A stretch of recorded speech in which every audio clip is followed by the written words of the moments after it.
It took 3 different nominations and nearly 4 years of legislative holds for various reasons, but the Senate has now confirmed the mayor of Normal to a position on the National Board of Amtrak, the nation's passenger rail service. In this interview with WGLT's Charlie Schlenker, Chris Koos lays out what he wants to focus on in his service on the board. My priorities are multi, I would say.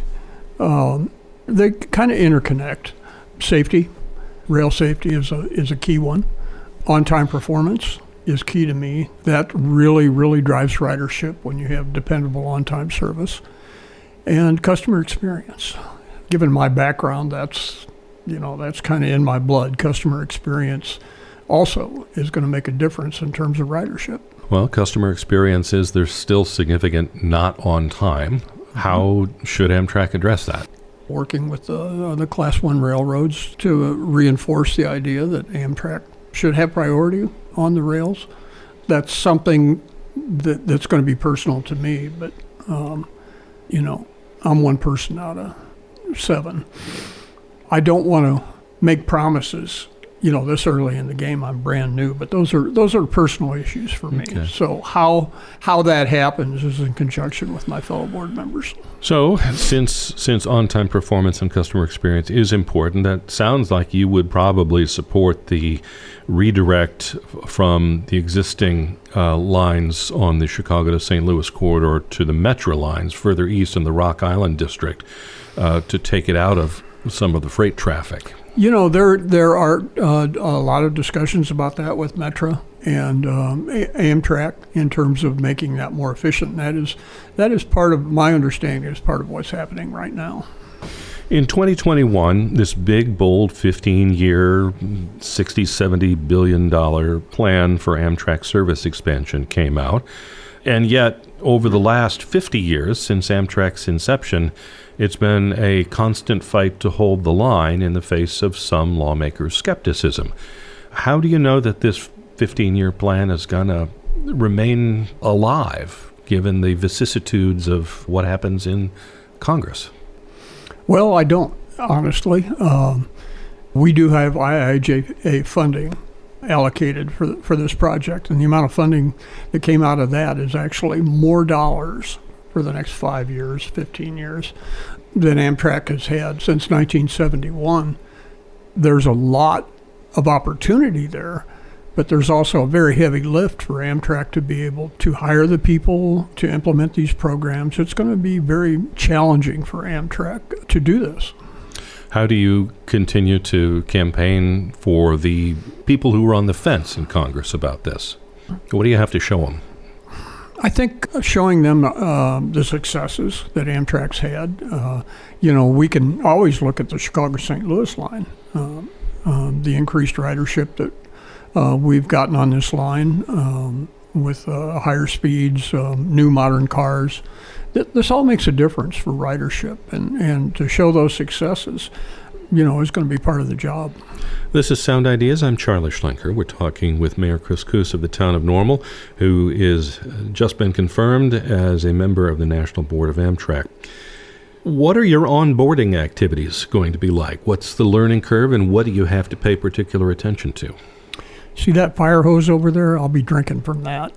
There's a lot to learn. I've already talked to senior people at Amtrak. We're going to schedule a time, whether we do it in Chicago or Washington, where I'll spend a day or two really getting updated in terms of what the board has been doing, what the current board's outlook for Amtrak is.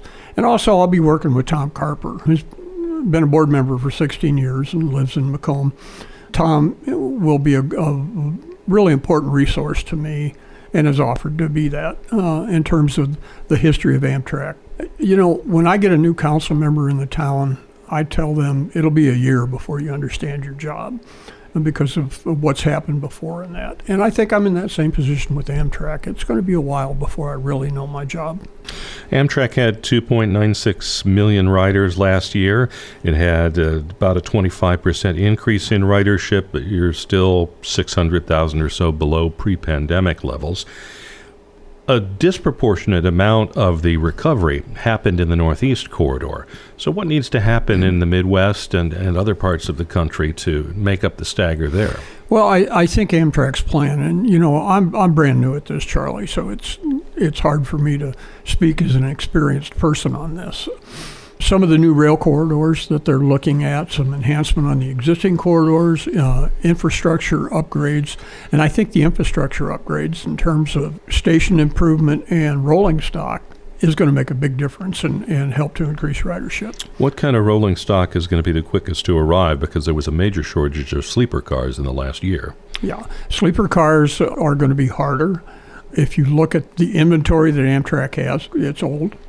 And there are RFPs going out right now for new sleeper cars for the long-distance routes. But the timeline to design those and get those manufactured, there's no American manufacturer for those types of sleeper cars. And the cars that Amtrak currently has have been in service for a long time. So it's going to take a while for that to happen. There are proposals to expand on more than 60 corridors over 15 years, but you can't do it all at once. What should get priority? How do you stack those? From my sense of it, and again, I'm talking as a brand new person here. I've got a long learning curve to what's happened previously and going forward in terms of the national network. I would say prioritizing the corridors that make the most sense, that connect communities or cities that stand to benefit the region economically and in a transportation sense. Those would be the highest priority corridors. And so either corridors with huge amounts of people or who connect previously unconnected cities that have a lot of people in it. I'd say those are both accurate, yeah.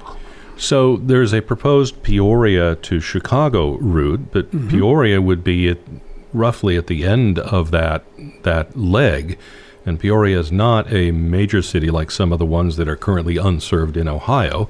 Does that argue that Peoria is going to be at the back of the pack? I'm not going to comment on that at this point. Peoria is having strong conversations with FRA and Amtrak about their corridor, so it's under consideration. There's no question of that. Where it falls in terms of priorities, I couldn't say.